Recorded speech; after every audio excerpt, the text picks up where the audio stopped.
Good evening. Good evening. Good evening. Good evening. I'd like to see you. So I appreciate you all being here. I know it's a bit of a wet night, but I appreciate you guys coming to hear us speak, and thank Senator Gill, who's a strong lady, and I appreciate.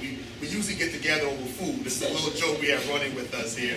So we have coffee and pastry, so we're still doing the food thing together. But I'm New York City Councilman Ronald C. Rice, and I'm running to be your congressperson for a lot of reasons.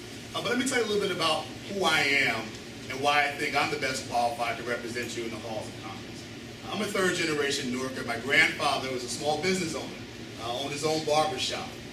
My father, before he became state senator, Rice, was actually a record store owner. And my mother, God bless her, was the owner, let me get it right, of the first housing management company ever headed by a woman in the state of New Jersey. And she did two other women. And so I grew up in a household of small business owners, and I worked as a young man sweeping up hair in a barbershop, putting records in the right places in the record store, and making copies for my mother in terms of our housing business. So I come from hard work, and I come from small businesses, and so I know what it takes in order to create jobs on a small business level. 70% of the American jobs are created through small businesses, and I grew up in that culture. I grew up and went to Newark Public Schools, and then I went to the prestigious Pingree School in Martinsville, New Jersey. Through a lot of scholarships, some financial aid, and a lot of prayer, I made it through and attended American University in Washington, D.C., where I received my degrees in political science and public administration, interning on the Hill for a little bit. But I did what all of my parents told me to do, and I'm sure they told a whole new generation of children to do. To get your education, but to come back to your community to make a difference. To make your community better, to make your community stronger, and to make a contribution based on the gifts that God has blessed us to have. And so I came back to Newark, New Jersey to do just that. And I'm proud to say that I started working for the Department of Education, and one of the highlights of what I'm very proud of having done with my life that God had blessed me to do was to work and write the regulations for the Advocate birth decision. And many of you know that was the landmark education decision that actually brought in millions of dollars to the 31 special needs districts in the state of New Jersey and brought in school construction dollars. I was very proud to have written the regulations for that. And so I know how to write laws. I know how to not only legislate, but I actually know how to write code. I actually know how to write legislation. I'll go into that a little bit further. There was a little light-skinned, green-eyed guy in 2002 who said and challenged me to do even more in the community. And his name was Cory Booker. And he said, we're not going to apologize for ushering in a new generation of leadership to take over and take on the machine in Newark, New Jersey. And we did that. There was one little caveat. We all lost. But the good news is 4 years later we came back and we all won. And we won the mayor's seat and we did the entire sweep of the Newark City Council. And since I've been on the City Council, I'm proud to say that I've passed more legislation and drafted more legislation than any previous council person in the same amount of time, the 6 years I've served, previous before that. And I'm proud of that because we've written some laws and passed some things that I think have transformed the city of Newark and make a good blueprint of what we can do in all three counties in Washington, D.C. And so I'm the author and the person who got passed the most ethics laws passed in a city municipality than any city in the state of New Jersey. We passed legislation that created an Inspector General's position. We ended pay-to-play for redevelopers in City Hall. We actually had to pass a law that banned fundraising, if you can believe this, at City Hall on the municipal buildings. But we passed that too. We passed a law that opens up and has an open and transparent process for appointments of boards and commissions in the city of Newark, so that the high and mighty who just know who the elected officials are can serve on those boards. Average citizens with good skills can serve on those boards. And I'm proud to say that I sponsored those laws. I'm proud to say that we created jobs in probably the worst economy since the Great Depression.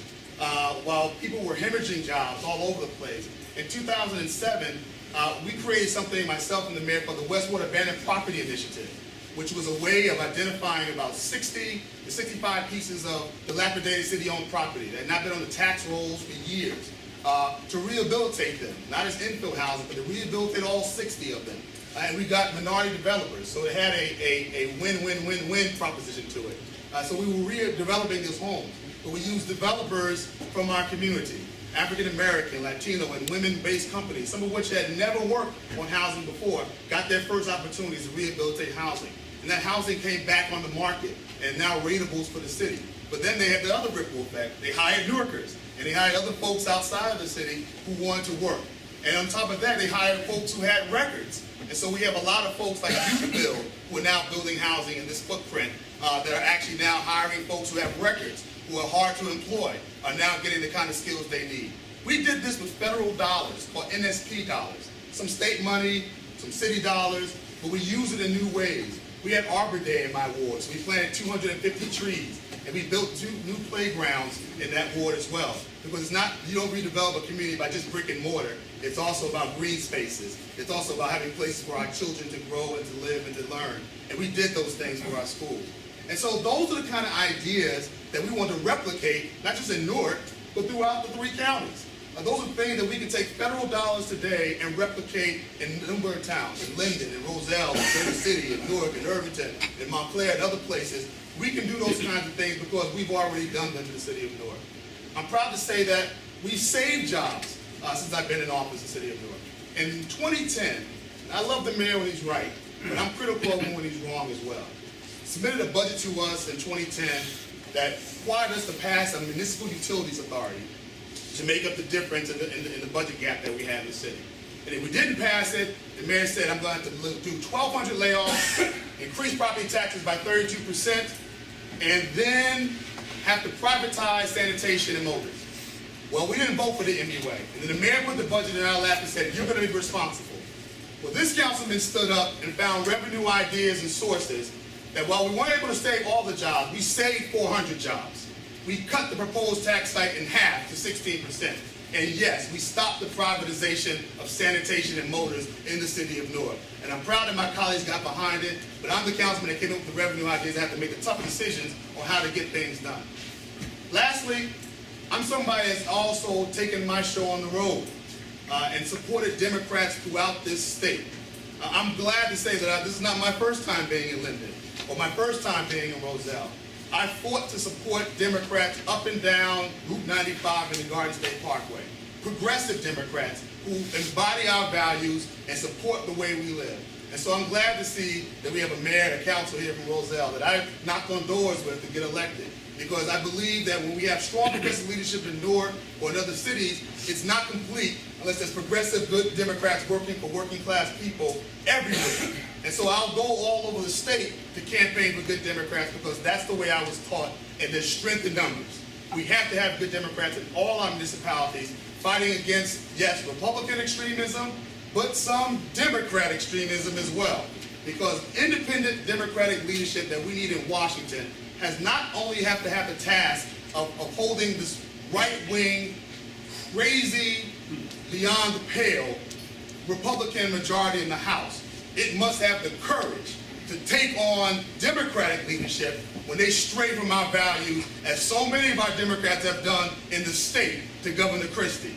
I will not only be a congressperson that fights for our values in Washington, but I will take on state leadership at the local level in our state and Democratic leadership when it doesn't step up for working families, when it doesn't step up for working class folks, and when it doesn't step up for the middle class. What happened with pension and healthcare reform in this state was abysmal, and Democrats allowed that to happen. Democrats allowed that to happen when people got girded up and fought in Wisconsin and Ohio. There were Democrats who opened the gate and opened the door for that kind of nonsense to take place over us. And they come back to us year in and year out asking for our support. We have to have some leadership in the federal government that tells them we're going to hold you accountable for the quality of life as well. Hold me accountable for dollars. Hold me accountable for programs that come from the federal government. But I'm going to hold local elected officials accountable as well for what they don't do on behalf of real people. The last reason, not just my record and my preparation, not just the things that I've actually done that I want to replicate at the federal level, but I hope that you will support me for one other reason. And that is the reason of I have a vision for what this district needs to have. I believe we have something called the Govern the 10th movement. And the Govern the 10th movement is not anything that's outside the box. It just says it's a new paradigm of governing in terms of a congressional district that we don't think has been replicated any place in America. And all it means is that we're going to have regular town hall meetings in this district, in Essex County, in Hudson County, and in Union County. And these things are just not going to be the congressman walking back and forth answering your questions. No, these will be community affairs. We want local elected officials to come to these meetings and talk about the programs and services that your towns offer. We want the Democratic Party county committee persons to be there, to sign up people to be part of, and to register and reinvigorate the Democratic Party from the grassroots up. We're going to bring in grassroots organizations that are Democratic leaning, like Democracy for America, like New York Anti-Violence Coalition, like Jersey City Stonewall. We're going to make sure we bring in progressive organizations, people who are fighting for real progressive ideas, together with county officials to talk about the programs that are offered. Because we want average citizens to be engaged not only in the governance of this district, but to get the services that government all too often hides and does not promote in terms of helping people. So we want people to come to our meetings on a regular basis, not to just hear from me, but to take advantage of services that we offer. Listen, President Obama said, and I'll conclude with this, President Obama said, when they asked him why did he run in 2008 for the presidency, why did he wait? Why did he serve a little bit longer in the Senate? Why didn't he just, get it to more maturation? And he said, I ran now because we're still regular people. We're still average folks. I'm still a state senator, a senator who just paid off his school loans, his law school loans. I know the senator knows about law school loans. I had them too. And so law school loans, so they were still regular people, still struggling to make ends meet. And so when he said, we only paid our law school loans off 3 years ago, Michelle Obama said 2 years ago. Because she wanted to understand the notion that they were still regular folks who were going to Washington to represent us as regular folks. Folks, I'm still a regular guy. I'm a full-time councilman in a part-time position. I took a $14,000 pay cut to be a full-time councilman because that's what I promised the voters when I first ran and I got their trust. I don't drive a city car like I'm allowed to in city government. I return money from my recreation fund back to the city and back to the state because I believe that I have to live the life of my residents. That I have to be somebody who not only talks about representing my working class and middle class neighbors, that I actually am working class and middle class. And so when I took that $14,000 pay cut, leaving the state, I struggle with my bills, just like you struggle with yours. I have to rob Peter to pay Paul sometimes. And yes, on occasion, I've had to take out a payday loan or two. So I understand those kinds of issues. What we need to elect in the next congressperson, whoever that person is, has to be somebody that just doesn't say, I understand, but somebody that can tell you, I understand because I'm going through it alongside you. And that's what we bring to this nation. And that's what we hope to bring to the halls of Congress. I was proud to stand alone as the first elected official in the state of New Jersey to endorse then Senator Barack Obama, because I saw in him what was best about the future. I saw in him what was best about America. And I saw in him a new generation of leadership, a Joshua generation leadership that was coming into focus in 2008. Well, I saw the future in 2008, and in 2012, I'm hoping to be the future and to be an original supporter of Barack Obama who can go there and fight with him because I was an original believer. I was an original person who said, I get what he's trying to take this nation. We need to let people know in Washington that the representative of the 10th Congressional District is not going to allow this nation to go back. We're not going back on health care, we're not going back on sacrificing Social Security and Medicare, and we're not going to let women be used and abused over issues that we have long settled in this country in terms of their body and in terms of equal pay for equal days' work. We have to keep moving forward because that's what our founders wanted us to do, and doggone, that's what you as voters expect me to do when I represent you in Washington. And so without further ado, if you have any other questions, I'll be glad to answer them, but go to my website at ron-rice.com. It has not only my vision for this for this district, but also has the things that I've actually done. Try and test me and see what you find. I think you'll find that it is a progressive vision, that I have a progressive record, and I'm qualified to lead from day one. Thank you very much.